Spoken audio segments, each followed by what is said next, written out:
Servicio informativo, Radio Municipal. Información, diálogo y análisis con nuestros invitados.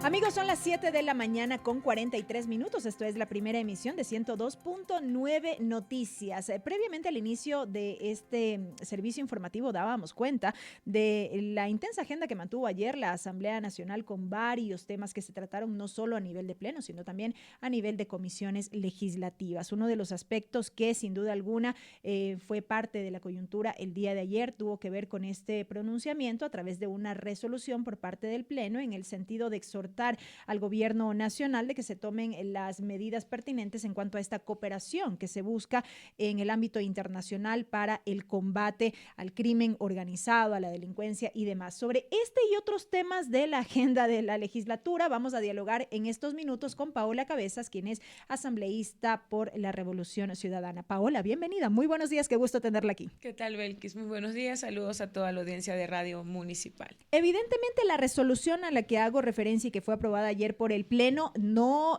fue aprobada en los términos que originalmente fue planteado el documento, en este caso por parte del asambleísta Ferdinand Álvarez.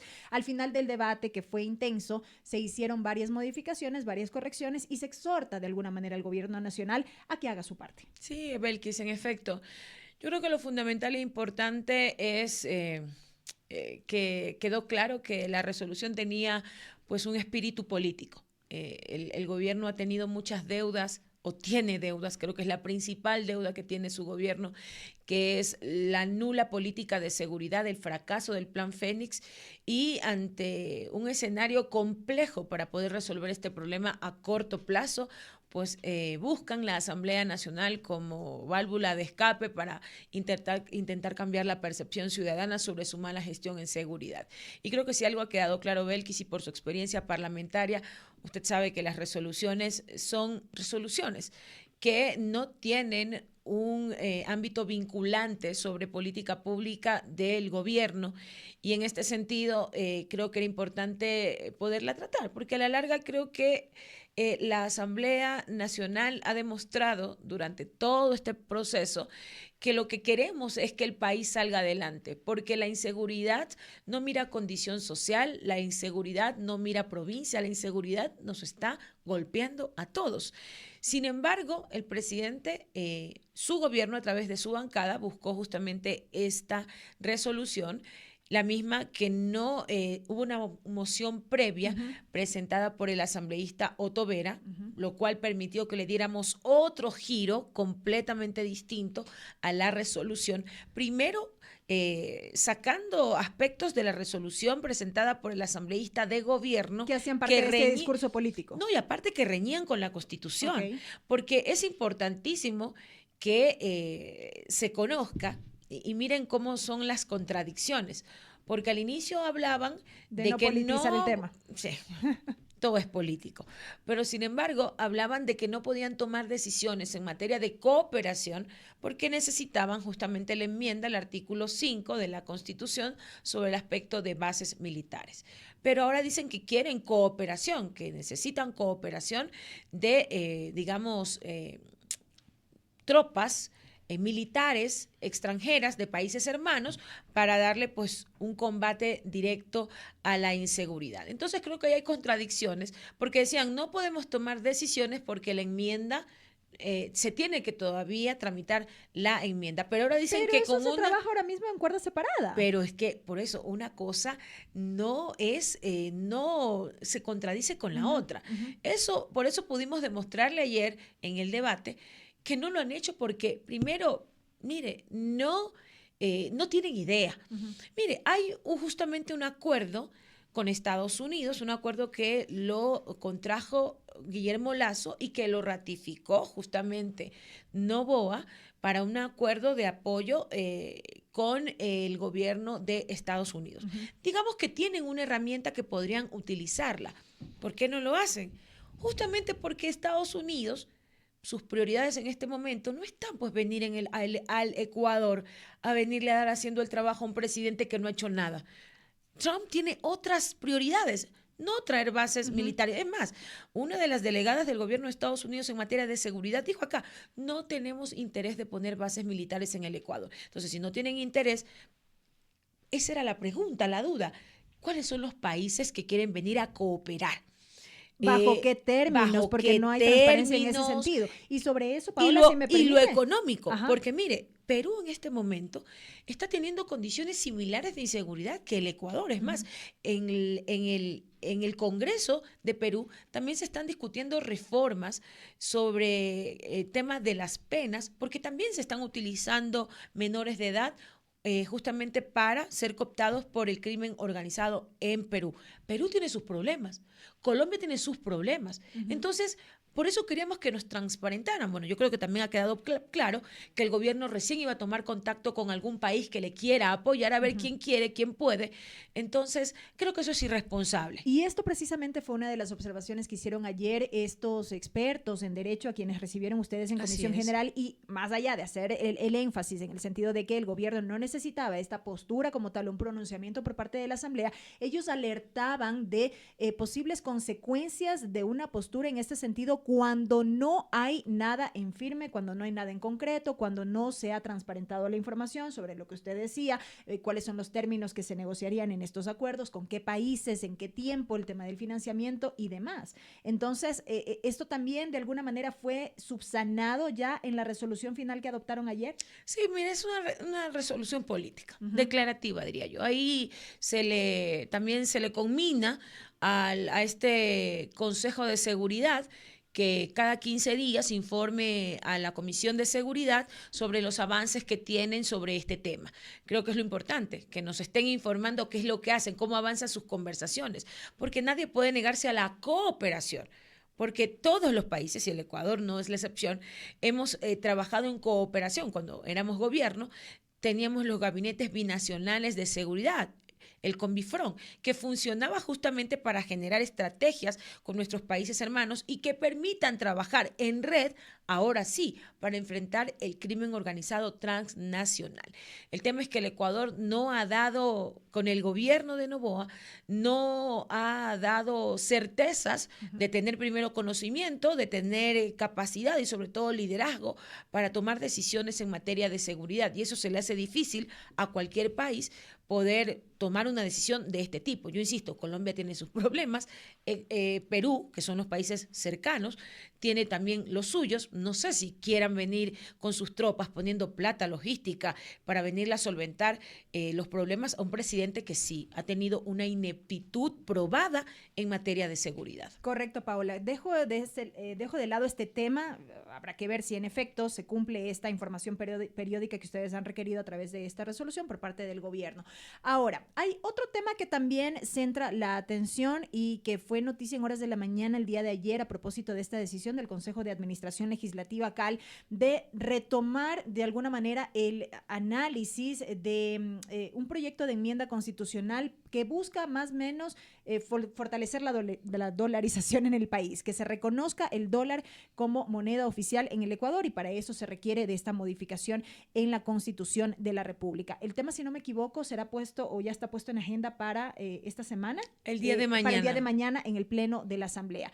La Revolución Ciudadana en estas últimas horas ha recibido críticas precisamente por esto, porque también de alguna manera se los acusa de incoherentes cuando en su momento se posicionó una narrativa en el sentido de que desde la Revolución Ciudadana se buscaba desdolarizar al país. Lo dijeron quienes cuestionaban justamente a esta organización política y en un momento de coyuntura electoral. ¿Por qué se retoma este tema cuando esta propuesta de enmienda fue presentada ya hace algunos años atrás? Sí, justamente una propuesta de nuestro compañero y ex legislador Pavel Muñoz, y que la presentamos en el 2021. Pero miren cómo es de paradójica la vida. Termina siendo una propuesta de un legislador de la Revolución Ciudadana y lo tiene que tratar, sí, una presidenta de la Revolución Ciudadana.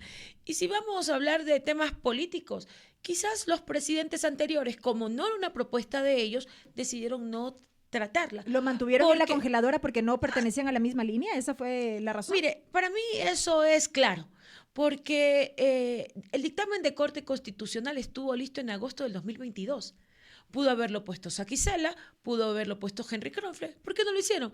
Porque era una propuesta de la Revolución Ciudadana. Entonces, hay contradicciones, pues. Los que queremos desdolarizar somos los que proponemos una enmienda para que ya dejen de manosear el tema de la dolarización. Listo, que esté en la Constitución, que esto permita primero generar seguridad jurídica, porque eso es lo que han hecho durante todo este tiempo, vender humo sobre supuestos, cuando durante el gobierno de la Revolución Ciudadana, con dolarización, mantuvimos indicadores de producción o más de estabilidad económica que dieron equilibrio a la balanza comercial. Lo que muchos no entienden es que la dolarización no se sostiene solo con una enmienda.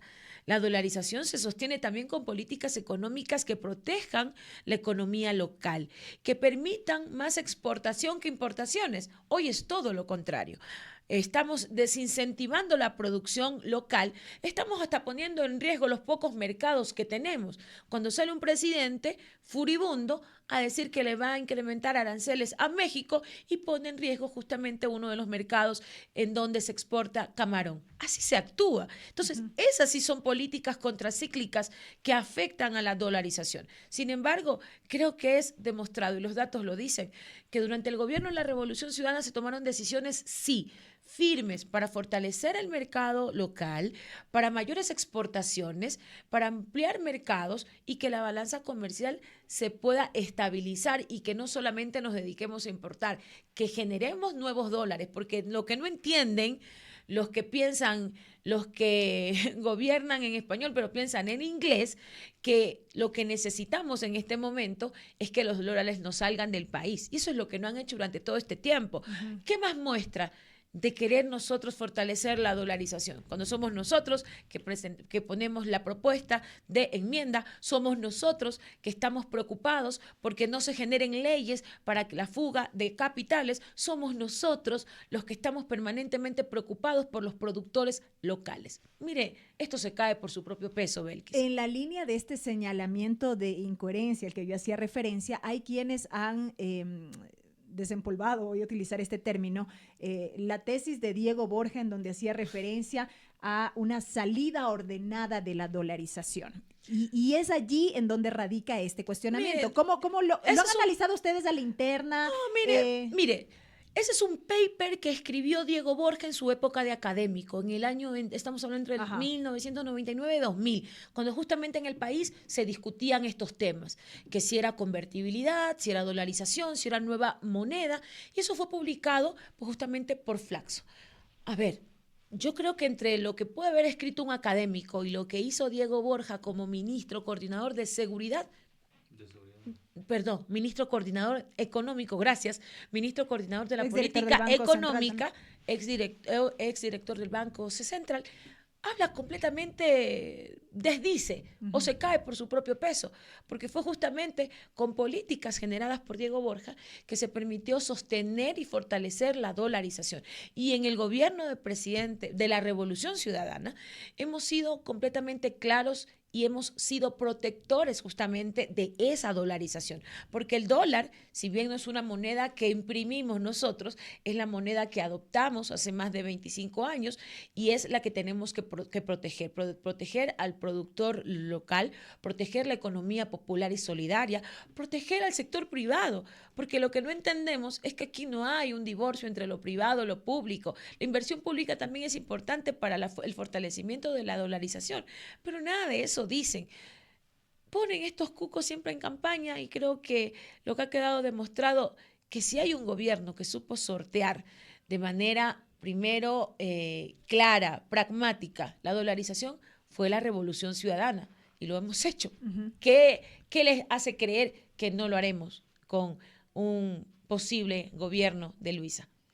Para concluir entonces, Paola, lo que ocurrirá el día de mañana es que se esperaría los votos para conformar esta comisión ocasional que se encargue del análisis de esta propuesta de enmienda constitucional, procedimentalmente hablando. Procedimentalmente hablando, como usted conoce, Belkis, esto tomará o le dará a la comisión 60 días para que tengan un informe listo para primer debate y el segundo debate podría tomar hasta un año. Entonces, creo que es importante en la coyuntura y ojalá no hubiera sido en la coyuntura.